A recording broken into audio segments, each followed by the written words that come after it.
How to fix broken trust. Once trust is broken in a relationship, it can be hard to rebuild. Healing from broken trust depends on the nature of your relationship, the circumstances of your mistake, and how you act after you've broken the other person's trust. With the right apology, empathy, and healthy communication, you may be able to rebuild a healthy relationship. Part 1: Acknowledging the broken trust. 1. Decide when to apologize. Depending on what you've done wrong, you may be tempted to delay apologizing, apologize too soon, or apologize too much. Apologies that are not delayed tend to ease tension in the relationship and help with further conversation. Apologies for more significant events, like infidelity, are best when the person has had some time to fully process the event. If you are a woman, keep in mind the tendency in our culture for women to apologize too frequently. This can make apologies seem less meaningful to the other person. 2. Give yourself a pep talk. Before you apologize, take time to affirm yourself. This can help boost your ego, make your apology more sincere, and make the process of apologizing a little less uncomfortable. Say things to yourself like, "I am good enough, I am human, no one is perfect." Reflect on what you value, what gives you meaning in life, and what's going well for you right now. This can help you feel better when you have to admit you're wrong. 3. Apologize. While it may be uncomfortable and unpleasant to apologize to someone, it is essential for the health of your relationship to give the other person a good apology. Keep in mind the following elements of a good apology. Say you're sorry, describe everything that happened without omission, and acknowledge how you have hurt the other person. Listen to the other person's feelings. Let them talk without trying to argue or reason with them. Be open to any questions they may ask you. Avoid blaming them, getting defensive, or making excuses for your actions. Express remorse. Apologies are empty if you do not mean what you say or if you blame the other person. Even though feelings of guilt and remorse are uncomfortable, expressing them shows that you care and that you are willing to work on your relationship. 4. Don't expect forgiveness. Whoever you wronged has the right to their own feelings. While you showed great courage and vulnerability in opening up to your mistake, the other person does not have to forgive you and may choose to walk away from the relationship. Part 2: Rebuilding trust. 1. Take full responsibility for your actions. Talk to the other person about what you are willing to do to improve the situation. Give specific and realistic examples of what you will do to make it up to them. Most importantly, ask the other person what they need from you to rebuild trust and honor what they need. If you broke someone's trust due to infidelity and you both agree you want to stay in your marriage, your partner may have many questions and requests. They may ask you to end the affair, and if you haven't already, this is something you should do first. Your partner may also ask you about details of the affair, and in rebuilding trust it's important to answer their questions honestly. Do not keep secrets. Your partner might also ask you to check in more frequently about where you go and who you spend time with, or pay closer attention to your phone calls and emails. Do not be defensive against these requests. 2. Seek help. Your natural inclination may be to avoid talking about the betrayal because of feelings of shame or embarrassment, but seeking help from a therapist or other professional will be healing. If the broken trust occurred due to infidelity, commit to going to individual counseling, marriage counseling, couples counseling, or marriage education courses if your partner is willing.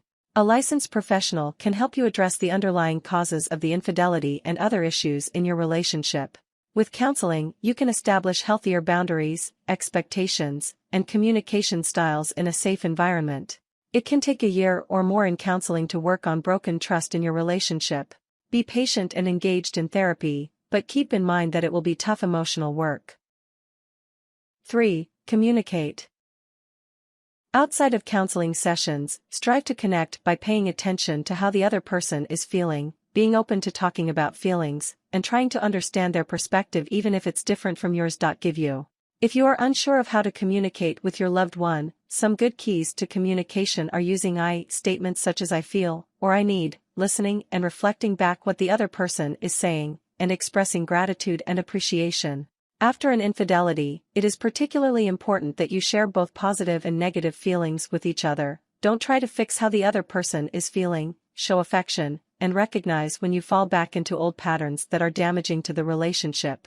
Try setting aside an hour each week to check in on how you both are feeling. Share what you both have been doing that has been helpful, as well as what you both still need from each other. 4. Realize that all relationships suffer setbacks. Nobody is perfect, and even the most normal, healthy relationships will experience moments of broken trust and misunderstanding. Most people, with time, patience, practice, and healthy communication skills, can work through their misunderstandings.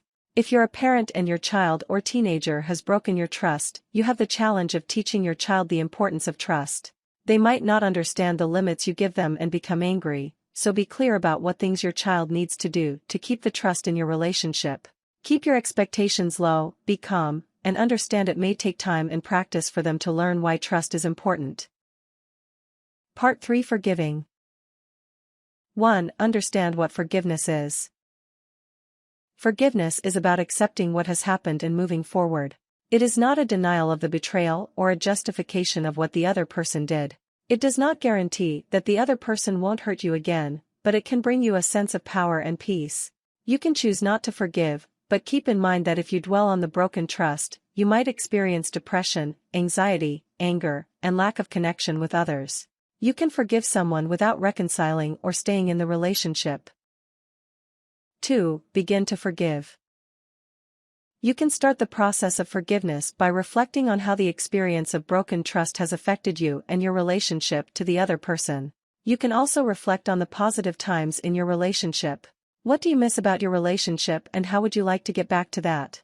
If you get stuck, consider the other person's perspective and what you would want if you were in their position.